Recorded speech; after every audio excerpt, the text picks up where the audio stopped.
70 शब्द प्रति मिनट शुरू। इस प्रकरण में प्रतिवादी ने वादी द्वारा उस पर तामील किए गए पंजीयत नोटिस का उत्तर नहीं दिया।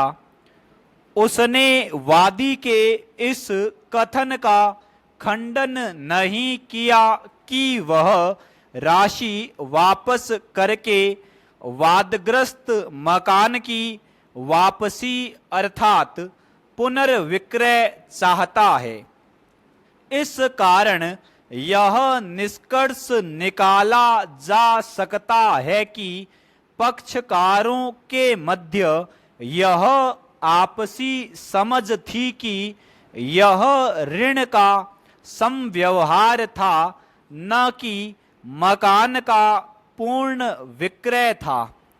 यह एक बंधक था जिसमें भवन को सशर्त विक्रय के रूप में दर्शाया गया था। बंधक कर्ता को संपत्ति हस्तांतरण अधिनियम की धारा 60 के अंतर्गत संपत्ति को बंधक से मोचन का अधिकार दिया गया है। यह शर्त कि यदि 2 वर्ष की अवधि में राशि का भुगतान नहीं किया गया तो यह पूर्ण विक्रय हो जाएगा। बंधककर्ता के उपरोक्त वर्णित कानूनी अधिकार के विरुद्ध है।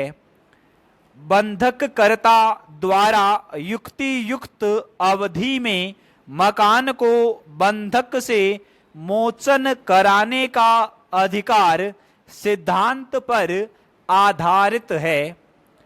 बंधक पत्र में किसी सीमित अवधि में ऋण की अदायगी की शर्त समाहित करना बंधककर्ता के मोचन के इस अधिकार को रोकना मोचन पर बाधा कहा जाता है, जो शून्य है।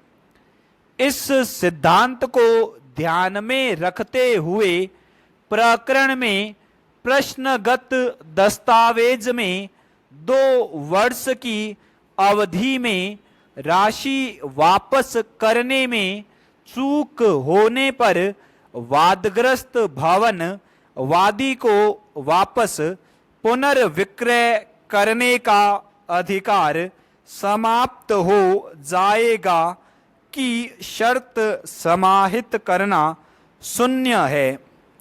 परिणामतः यह दस्तावेज संपत्ति के पुनर्विक्रय के साथ पूर्ण विक्रय न होकर सशर्त विक्रय के साथ बंधक का दस्तावेज माना जाता है।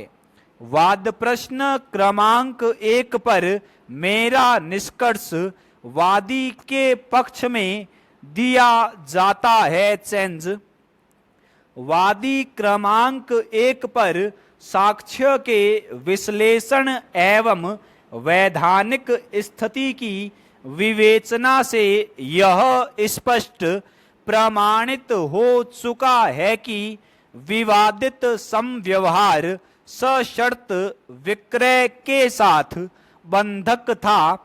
इस कारण यह निष्कर्ष निकलता है कि पंजीबद्ध दस्तावेज में 2 वर्ष की अवधि संविदा का मर्म नहीं थी तथा वादी को यह वैधानिक अधिकार है कि वह युक्ति युक्त समय में ऋण राशि 50,000 रुपए भुगतान करके मकान को बंधक से मोचन कराकर आधिपत्य प्राप्त कर सकता है।